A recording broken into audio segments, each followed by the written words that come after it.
ಅರೆ ಕಡಿಮೆ ಹಾಕು ಆದ್ರೆ ಅಸಲಿ ಹಾಕು. MDH ಕಾಶ್ಮೀರಿ ಕೆಂಪು ಮೆಣಸಿನ ಪೌಡರ್. ಇನ್ನು ಕಾಂಗ್ರೆಸ್ ಮನೆಯಲ್ಲಿ ಧಗಧಗಿಸಿದ್ದ ಕುರ್ಚಿ ಫೈಟ್ ಸದ್ಯಕ್ಕೆ ಕೂಲ್ ಆದಂತ ರೀತಿಯಾಗಿ ಈಗ ತಾನೇ ನೀವು ಗಮನಿಸಿದ್ರಲ್ಲ ಕಂಡು ಬರ್ತಾ ಇದೆ.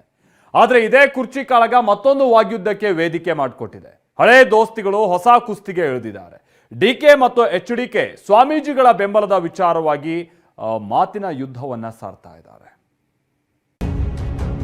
ಪಟ್ಟದಾಟದಲ್ಲಿ ಸ್ವಾಮೀಜಿಗಳ ಎಂಟ್ರಿ, ಡಿಕೆ HDK ಮಧ್ಯೆ ಜಟಾಪಟಿ. ಡಿಕೆ ಶಿವಕುಮಾರ್ ಅವರಿಗೆ ಮುಖ್ಯಮಂತ್ರಿಯಾಗಿ ಕೊಟ್ಟು ಶಿವಕುಮಾರ್ ಅವ್ರಿಗೂ ಒಂದು ಅವಕಾಶ ಆಗಲಿ. ಸ್ವಾಮೀಜಿಗಳ ಬೆಂಬಲ ವಿಚಾರವಾಗಿ ಹಳೆ ದೋಸ್ತಿಗಳ ಮಧ್ಯೆ ಮಾತಿನ ಫೈಟ್. ಎಲ್ಲಾ ಸಮಾಜದ ಪರಮ ಪೂಜ್ಯ ಸ್ವಾಮೀಜಿಗಳಿಗೆ ರಾಜಕಾರಣ ಮಾಡತಕ್ಕಂಥವ್ರಿಗೆ ರಾಜಕೀಯ ಬಿಡಿ. ರಸ್ತೆಗಿಳಿಲ್ವ ಸ್ವಾಮೀಜಿ? ಇಲ್ದೇ ಹೋದ್ರೆ ಚೀಫ್ ಮಿನಿಸ್ಟರ್ ಆಗ್ತಿರ ದೇವೇಗೌಡರು ಈ ತರ ರಾಜಕಾರಣ ಮಾಡಿದ್ರೆ 77ರಲ್ಲೇ ಮುಖ್ಯಮಂತ್ರಿ ಆಗೋರು. ನಾನು ಕೇಳಿದ್ದೀನ? ನಾನು ಯಾವ ಸ್ವಾಮೀಜಿನ ಬೆಂಬಲ ಕೇಳಿಲ್ಲ. ಯುದ್ಧ, ಮಾತಿನ ಯುದ್ಧ. DCM DK ಮತ್ತು ಕೇಂದ್ರ ಸಚಿವ ಕುಮಾರಸ್ವಾಮಿ ನಡುವೆ ಮತ್ತೆ ಮಾತಿನ ಯುದ್ಧ ಶುರುವಾಗಿದೆ. ರಾಜ್ಯ ರಾಜಕೀಯದಲ್ಲಿ ಯಾವುದೇ ವಿಚಾರ ಮುನ್ನೆಲೆಗೆ ಬರ್ತಿದ್ದಂತೆ ಅಲ್ಲಿ ಇವರಿಬ್ಬರ ಮಾತಿನ ಸಮರ ಇರಲೇಬೇಕು.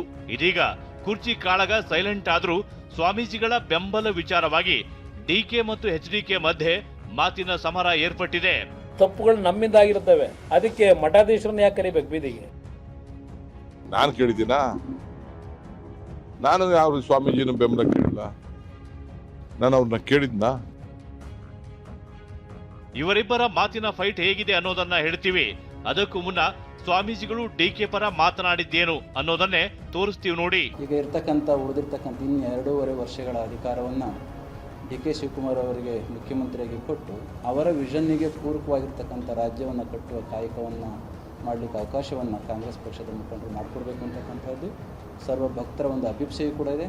ಅಫ್ಕೋರ್ಸ್ ನಮಗೂ ಕೂಡ ಆಸೆ ಸಹಜವಾಗಿ ಇರ್ತಕ್ಕಂಥದ್ದು. ಸಿದ್ದರಾಮಯ್ಯನವರ ಮುಖಂಡತ್ವದಲ್ಲೇ ಶಿವಕುಮಾರ್ ಅವ್ರಿಗೂ ಒಂದು ಅವಕಾಶ ಆಗಲಿ. ನಾಡಿಗೆ ಅವರ ಕನಸುಗಳೇನಿದ್ದಾವೆ ಅದನ್ನು ನನಸು ಮಾಡುವಂಥ ಕೆಲಸ ಆಗಲಿ ಅಂತೇಳಿ ನಾವು ಅಪೇಕ್ಷೆ ಮಾಡ್ತೇವೆ. DK ಅವರನ್ನ CM ಮಾಡಲೇಬೇಕು ಅಂತ ಒಕ್ಕಲಿಗ ಶ್ರೀಗಳು ಧ್ವನಿ ಎತ್ತಿದ್ರು. ಆದ್ರೆ ಸ್ವಾಮೀಜಿಗಳ ಬೆಂಬಲಕ್ಕೆ ಕೇಂದ್ರ ಸಚಿವ ಕುಮಾರಸ್ವಾಮಿ ಅಸಮಾಧಾನ ಹೊರಹಾಕಿದ್ರು. ಶ್ರೀಗಳು ರಾಜಕಾರಣ ಮಾಡೋರಿಗೆ ಬಿಟ್ಟು ಬಿಡಬೇಕು ಎಂದಿದ್ರು. ಆದ್ರೆ ಈ ಮಾತು DK ಶಿವಕುಮಾರ್ ಅವರನ್ನ ಕೆರಳಿಸಿದೆ. HD ದೇವೇಗೌಡರು CM ಆಗಿದ್ದೇಗೆ ಎನ್ನುವ ಪ್ರಶ್ನೆಯನ್ನ ದಳಪಡಿಯ ಮುಂದಿಟ್ಟಿದ್ದಾರೆ ಬಂಡೆ. ಇದಕ್ಕೆ ತಿರುಗೇಟು ಕೊಟ್ಟ ಕುಮಾರಸ್ವಾಮಿ HDD CM ಆಗಿದ್ದು ಸ್ವಂತ ಶ್ರಮದಿಂದ ಎಂದಿದ್ದಾರೆ. ಎಲ್ಲಾ ಸಮಾಜದ ಪರಮ ಪೂಜ್ಯ ಸ್ವಾಮೀಜಿಗಳಿಗೆ ಮನವಿ ಮಾಡೋದು, ರಾಜಕಾರಣ ಮಾಡತಕ್ಕಂಥವ್ರಿಗೆ ರಾಜಕೀಯ ಬಿಡಿ. ಧರ್ಮಾಧಿಕಾರಿಗಳು ಈ ವಿಷಯದಲ್ಲಿ ರಾಜಕಾರಣದಲ್ಲಿ ಯಾಕೆಂದ್ರೆ ಧರ್ಮಾಧಿಕಾರಿಗಳಿಗೆ ಯಾವುದೇ ರೀತಿಯ ಜಾತಿಯ ವ್ಯಾಮೋಹ ಆಗಲಿ ವ್ಯಕ್ತಿಗಳ ವ್ಯಾಮೋಹ ಆಗಲಿ ಇರಬಾರದು. ಪಾಪ ಕುಮಾರಣ್ಣಂಗೆ ಮಠ ಹೆಂಗಾಯ್ತು? 2ನೇ ಮಠ. ಸ್ವಾಮೀಜಿಯವರು ಇಲ್ದೇ ಹೋದ್ರೆ ಚೀಫ್ ಮಿನಿಸ್ಟರ್ ಆಗ್ತಿರ ದೇವೇಗೌಡರು. ರಸ್ತೆಗಿಳಿಲ್ವ ಸ್ವಾಮೀಜಿ? ದೇವೇಗೌಡರು ಮುಖ್ಯಮಂತ್ರಿ ಆಗಿದ್ದು ಅವರ ಶ್ರಮ ಇದೆಯಲ್ಲ, ಇವರು ಯಾರು ಚರ್ಚೆ ಮಾಡ್ತಕ್ಕಂಥ ನೈತಿಕತೆ ಇಲ್ಲದೇ ಇರೋರು ಇವರೆಲ್ಲ.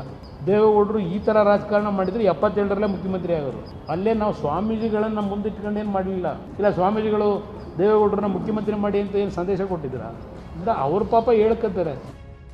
ಇಷ್ಟೇ ಅಲ್ಲ, ಕಾಂಗ್ರೆಸ್ ಜೊತೆ 2018ರಲ್ಲಿ ಸರ್ಕಾರ ಮಾಡಿದಾಗ ನನ್ನನ್ನ CM ಪಟ್ಟದಿಂದ ಕೆಳಗಿಳಿಸಿದ್ರು. ಆಗ ನಾನು ಸ್ವಾಮೀಜಿಗಳನ್ನ ಕರೆದಿದ್ನ ಅಂತ HDK ಪ್ರಶ್ನಿಸಿದ್ದಾರೆ. ನಾನೇನು ಬೆಂಬಲ ಕೇಳಿದ್ದೀನಾ ಅಂತ ಮರು ಪ್ರಶ್ನೆ ಹಾಕಿದ್ದಾರೆ. ನಾವು 2 ಬಾರಿ ಬಿಜೆಪಿ ಜೊತೆ ಸರ್ಕಾರ ಮಾಡಿದೆ, ತಪ್ಪುಗಳು ನಮ್ಮಿಂದ ಆಗಿರುತ್ತವೆ, ಅದಕ್ಕೆ ಮಠಾಧೀಶರನ್ನ ಯಾಕೆ ಕರಿಬೇಕು ಬೀದಿಗೆ? ಕಾಂಗ್ರೆಸ್ ಜೊತೆ ಸರ್ಕಾರ ಮಾಡಿದೆ, ಏನ್ ತಪ್ಪು ಮಾಡಿದ್ದೆ ಅಂತ ತೆಗೆದ್ರು ಅವರು. ಆಗ ಬನ್ರಪ್ಪ ನಾನು ಒಕ್ಕಲಿಗರನ್ನು ಉಳಿಸ್ಕೊಳ್ಳಿ ಅಂತ ಅಂದ್ಬಿಟ್ಟು ಯಾರು ಕರೆದ? ನಾನು ಕೇಳಿದ್ದೀನ? ನಾನು ಯಾವ ಸ್ವಾಮೀಜಿನ ಬೆಂಬಲ ಕೇಳಿಲ್ಲ. ನಾನು ಇಂಥ ಜಾತಿ ಹುಟ್ಟಿರ್ಬೋದು. ನಾನು ಎಲ್ಲಾ ಜಾತಿನೂ ನಾನು ಪ್ರೀತಿ ಮಾಡ್ತೀನಿ. ನಾನು ಈಗ ನಮ್ಮ ಬಾಳೆಹೊನ್ನೂರು ಸ್ವಾಮಿಗಳು ನನ್ನ ಪರವಾಗಿ ಮಾತಾಡಿದ್ರು, ಬ್ರಹ್ಮಪುರಿ ಅವರು, ಶ್ರೀಶೈಲ ಸ್ವಾಮಿಗಳು ಮಾತಾಡಿದ್ರು, ಇನ್ ಬೇಕಾದ ಸ್ವಾಮಿಗಳು ಮಾತಾಡಿದ್ರು. ನಾನು ಅವ್ರನ್ನ ಕೇಳಿದ್ನ? ನನ್ನ CM ಸ್ಥಾನದಿಂದ ಕೆಳಗಿಳಿಸಿದ್ರು. ಆಗ ನಾನು ಯಾರ ಬೆಂಬಲವನ್ನು ಕೇಳಿಲ್ಲ ಅನ್ನೋದು HDK ವಾದ. ಇದಕ್ಕೆ ಕೌಂಟರ್ ಕೊಟ್ಟಿರುವ DK, ನಾನು HDKಗೆ ಬೆನ್ನೆಲುಬಾಗಿ ನಿಂತಿದ್ದೆ, ಲಾಯಲ್ ಆಗಿದ್ದೆ ಎಂದಿದ್ದಾರೆ. ಆದ್ರೆ ಈ ಮಾತನ್ನ ಒಪ್ಪೋದಕ್ಕೆ ದಳಪತಿ ಸುತಾರಾಮ್ ಸಿದ್ಧರಿಲ್ಲ. ಬದಲಿಗೆ ನೀವು ಕುತ್ತಿಗೆ ಕುಯ್ದಿದ್ದು ಗೊತ್ತಿದೆ ಎನ್ನುವ ಮೂಲಕ ಕೌಂಟರ್ ಕೊಟ್ಟಿದ್ದಾರೆ. ನಾನು ಯಾರೋ ಕುಮಾರಸ್ವಾಮಿ ತಾವು ಕೆಲಸ ಮಾಡೇನೆ ಎಷ್ಟು ನಿಷ್ಠೆಯಿಂದ ಕೆಲಸ ಮಾಡಿದೀವಿ ಅಂತ ನನ್ನ ಆತ್ಮಸಾಕ್ಷಿ ಗೊತ್ತು, ದೇವ್ರಿಗೆ ಆತ್ಮಸಾಕ್ಷಿ ಗೊತ್ತು. ಕುಮಾರಸ್ವಾಮಿ ಒಪ್ಪೇ ಇರ್ಬೋದು, ಅದು ಬೇರೆ ವಿಚಾರ. ಬಟ್ ಆ ಕುಮಾರಸ್ವಾಮಿಗೂ ನಾನು ಲಾಯಲ್ ಆಗಿ ಇಟ್ಕೊಂಡು ಕೊನೆಯ ದಿನದವರೆಗೂ ಆ ಸರ್ಕಾರನ ಉಳಿಸ್ಬೇಕು ಅಂತ ನಾನು ಎಷ್ಟು ಪ್ರಯತ್ನ ಮಾಡಿದ್ದೀನಿ ಅಂತ ಅವ್ರ ತಂದೆಗೂ ಗೊತ್ತಿದೆ. ಆಮೇಲೆ ಏನು ಬೇಕಾದ್ರೆ ಅವ್ರು ಮಾತಾಡ್ಕೊಳ್ಳಿ, ಅವ್ರ ಆಸೆಗೆ ಮಾತಾಡ್ಕೊಳ್ಳಿ, ನಾನು ಅದಕ್ಕೇನು ಬೇಜಾರು ಮಾಡ್ತೀನಿ. ಸೊ ನನ್ನ ಬದುಕು ಆ ರೀತಿ. ನಾನು ಯಾವತ್ತು ಬ್ಯಾಕ್ ಸ್ಟಾಪ್ ಮಾಡೋನಂತೂ ಅಲ್ಲ, ಏನಾದರೂ ಎದುರುಗಡೆನ ಫೈಟ್ ಮಾಡೋಣ. ಅವರು ಹೇಳ್ಕೋಬೋದು ಮಂಡ್ಯ ಒಂದು ಚುನಾವಣೆ ಯಾವ ರೀತಿ ನಡೆಸಿದ್ರು ಅಂತಲೂ ಗೊತ್ತು. ಲೋಕಸಭೆಗೆ ಎಷ್ಟು ನಿಷ್ಠೆಯಿಂದ ಮಾಡಿದ್ರು ಇವರೆಲ್ಲ ಅಂತ.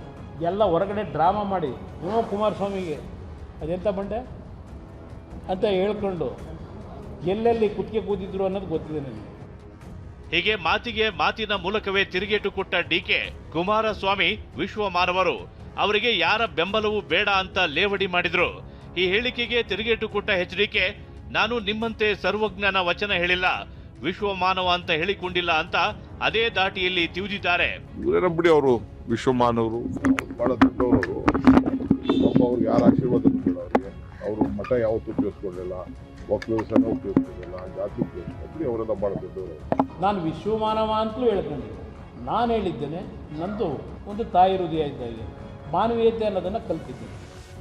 ಈ ಇಬ್ಬರು ನಾಯಕರ ನಡುವಿನ ಮಾತಿನ ಮಲ್ಲ ಯುದ್ಧ ರಾಜ್ಯ ರಾಜಕಾರಣವನ್ನ ರಂಗೇರುವಂತೆ ಮಾಡಿದೆ.